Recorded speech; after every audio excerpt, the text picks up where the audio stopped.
ఇప్పుడు మూసి ప్రక్షాళన అంటే మీరు అట్లా చేసుకుంటూ వెళ్తే ఎవరు కాదంటారు?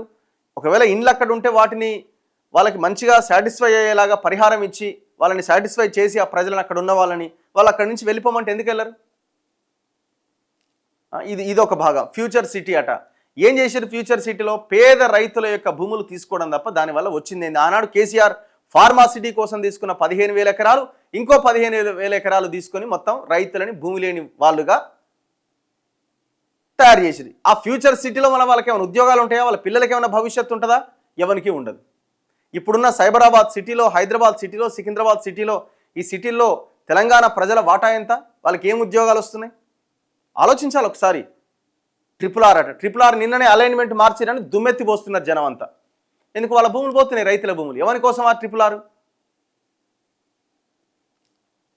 మరి మీ భూములు ఎందుకు పోతలేవు? పెద్దోడి భూములు పోతలేవు కానీ పేదోళ్ళ భూములు ఎందుకు పోతున్నాయి? మీకు నచ్చినట్టుగా మీరు అలైన్మెంట్లు మార్చుకొని మీ భూముల గుండా ఆ అలైన్మెంట్ పోకుండా చాలా పకడ్బందీగా మీరు చేస్తే దీని అభివృద్ధిని అడ్డుకోవడం ఎట్లయితుంది? కార్యక్రమం ఇది సేమ్ యాస్టీగా గతంలో కేసీఆర్ ప్రతిపాదించింది. ఆల్మోస్ట్ చిన్న చేంజెస్. మల్లన్న సాగర్ నుంచి హైదరాబాద్కి నీళ్లు తీసుకొస్తారన్నట్టు 20 టీఎంసీల నీళ్ళని. మరి మల్లన్న సాగర్ సంగతి ఏంది? అరే అది మానవ నిర్మిత కట్టడము, అక్కడ భూకంపాలు వచ్చే అవకాశం ఉంది. అందుకే దాన్ని 50 టీఎంసీలతో కట్టి 10 టీఎంసీలకు మించి నింపుతలేరు. దీనికి ఎవడన్నా ఆన్సర్ చెప్తుండా?